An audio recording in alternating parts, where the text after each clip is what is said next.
Hey guys, Jeff the Zoo Guy. Beautiful. This is a bobcat, and bobcats are, again, pretty good range on a bobcat. You can find them from the north all the way down to states like Florida.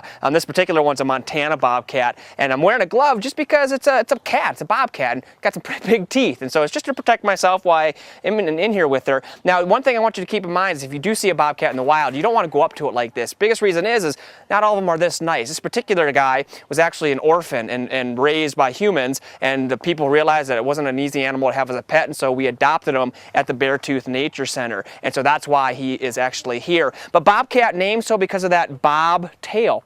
You notice how short that tail is? That's where the name bobcat actually comes from. Now these guys, despite not having a tail and really a lack of balance, are pretty incredible climbers. They're really good at getting up in the trees and actually catching prey, and they're incredible jumpers. What they'll do is a lot of times they'll ambush birds, and what they'll do is they'll chase a bird, wait for it to actually fly up in the air, jump up and actually grab it out of the air. So pretty good hunters despite the lack of that tail. And the other thing I want you to notice is their ears. They have these little tufts of fur on their ears as well.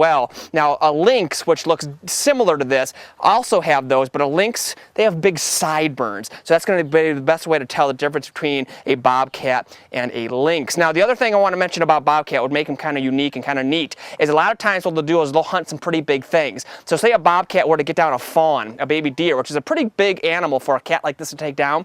What they'll do is they'll get that fawn, they'll kill it, they'll eat part of it, and then they'll hide the rest. So a lot of times out in the field, especially in the winter time, you can tell there's a bobcat around because you'll find footprints and then a big pile of snow, and under that snow will actually be a large carcass of an animal like a deer. So that's something that's somewhat unique that bobcat actually do. And what he's doing right now is he's playing. But bobcat play pretty rough, and when you're a cat with big teeth like that, well, you can afford to play rough. But you'll see them do this to each other quite a bit. They like to bite a lot, they like to hit each other with their claws, just something that's somewhat common, just like your house cat, only on a bigger scale. But obviously a beautiful animal, and do look for them because, boy, seeing these animals out in the wild is just an incredible sight if you're lucky enough to catch one and see one out there. So pretty cool. Until then, I am Jeff the Zoo Guy. Hope to see you around. Thanks so much.